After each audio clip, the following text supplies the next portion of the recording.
You cautiously step inside, ready for any kind of trick or trap. But what you see makes you forget your trepidation.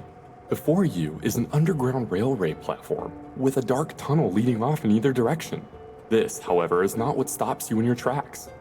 The car currently parked on the platform, not 20 meters away, is carrying a strange and hulking piece of artillery.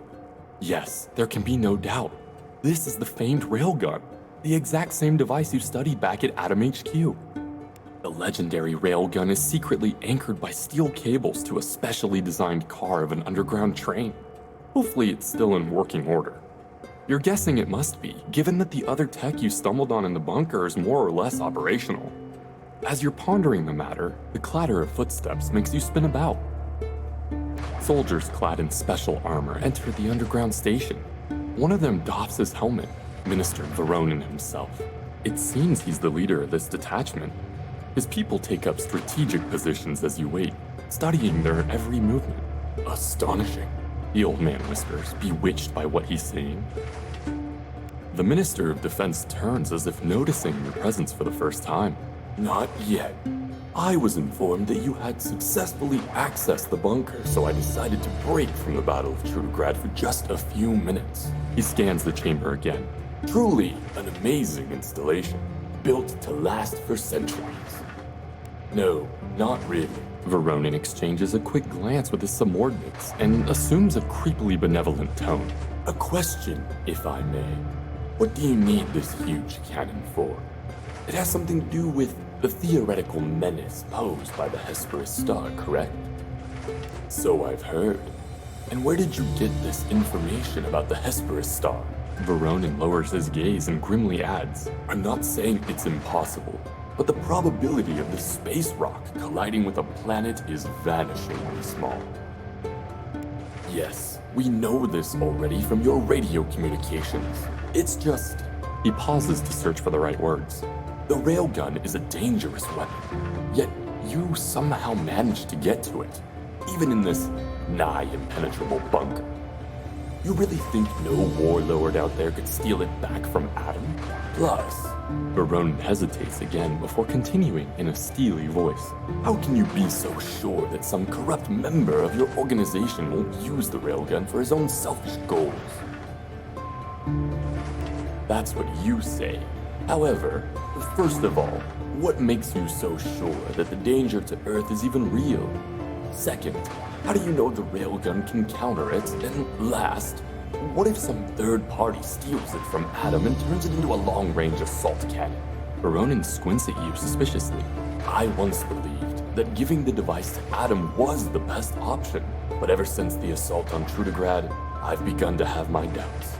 Can you imagine what would happen if Sioma Vradonok got his grubby paws on such a gadget? And Sioma isn't even the worst thing out there. Forgive me, but there is too much at stake to rely on your promises. The only way to guarantee humanity's survival is to destroy this thing. Please, step aside. Otherwise, I'll be forced to. With a practiced motion, Minister Voronin dons the huge helmet. It fixes to his armor with a soft hydraulic hiss. The last thing you see of the man's face before the steel shell obscures it completely is clear-eyed determination, the will to fight to the bitter end. With a hoarse sigh, Voronin shakes his head. Your words have touched him, even if he hasn't changed his mind. I confess, the Adam I used to know seemed to be in a very capable hand. But that was decades ago, in the world we lost thanks to weapons with less destructive potential than this magnetic cannon.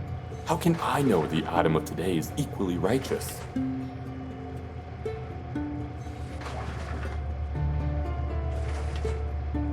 Voronin sighs heavily. You've awakened something of the old soldier in this Trudogradian bureaucrat, even if only for one elusive moment.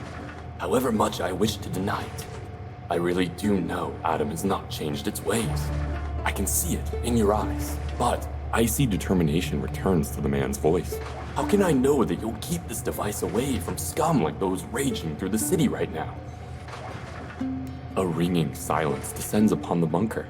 Voronin seems to be searching for something in you that would allow him and his fighters to carry out his original plan. All he desires is a single, tiny clue, any reason at all to doubt you, but he finds none. We shall see. The old soldier finally replies and turns his back to you. His fighters all lower their weapons, and the clicking of multiple safety mechanisms turning on signals an end to the confrontation. Only when he's standing beneath the steel arch leading back to the inverter facility does Voronin glance back. "I will be expecting you," he says dryly and throws you a crisp salute. Voronin's fighters follow his example.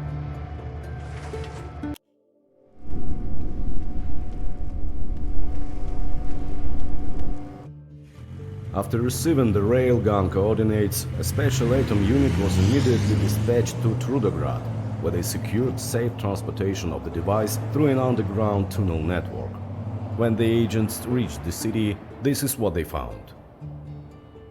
The revolutionary movement was victorious in a battle that raged across every sector of Trudograd. After fending off the northern menace, they quickly formed a new government made up of committee members and busied themselves introducing social, economical and political reforms. Their goal was the creation of a strong, expansive and internationally active Trudograd. Under the new regime, the city grew and flourished, while the newly empowered proletariat hunted down and eliminated every remnant of the previous government, expunging the old order for good. Seventh Heaven, Trudograd's grandiose folly, was thoroughly purged during the first days of the revolution. Along with all their precious possessions, the Fat Cats' lives were forfeit. Their properties were occupied by rebel leaders. Their belongings divided amongst the citizenry, and the district was open to all citizens. This state of affairs only lasted a few years, however, at which point the new authorities began slowly separating themselves from the common man to decide the fate of the proletariat from on high, without any annoying interference. The Trudogradian division of Guangzhou Merchants Group survived the unrest without serious losses. More importantly, the profits they earned during the political struggle would become the stuff of legend. Widespread word of Guangzhou's business savvy would soon attract even more trade to the city. With the shackles of classism struck from the hands and feet of the people, Comrade Blaze struggled with the hardest decision of her life. In the end, her heart's desire to continue fighting at your side finally succumbed to her sense of duty. After saying her goodbyes, Blaze dedicated herself to a new purpose: the education, empowerment and mentorship of the free working class. 3 years later, the Revolutionary Committee sent her on an important diplomatic mission beyond the walls of Trudograd. She never returned from the eastern steppes, and her fate remains unknown. When the situation in Trudograd had calmed somewhat, your self-declared father insisted on remaining in the city to immortalize your recent adventures in a grand novel to be titled Comrade Railgun.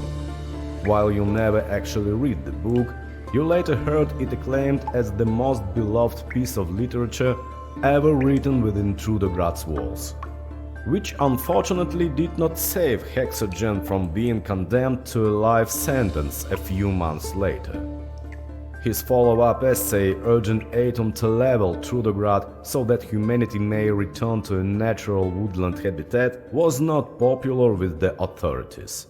The elderly writer is now reputed to reside in a warm, comfy cell. His fellow political prisoners hail him as their spiritual leader and impatiently await his magnum opus, sadistically sentenced but not sodomized. As for you, after things had calmed somewhat in the city above, you rendezvoused with your fellow Atom members and led them to the railgun. Now, while watching the delegation's scientists prepare the weapon for transport, you cannot help but ponder the question that never seems to leave your mind. Can this rusty old cannon truly be humanity's last hope? Or was the adventure which touched so many lives in Trudograd just pointless busy work? It seems your quandary must go unanswered, at least for the time being. The freight train is fueled and ready to go, but there are still some checks to be passed before the convoy rolls off into the underground network. With nothing to do but wait for deployment, you decide to spend your last moments warming yourself at a burning barrel. A man is waiting there when you arrive. Short, hunchbacked and raggedy. He entered the bunker alongside the 8 aperitifs and is now warming his bones by the fire. His face is completely concealed in the depths of a voluminous cowl, yet somehow you know he is smiling.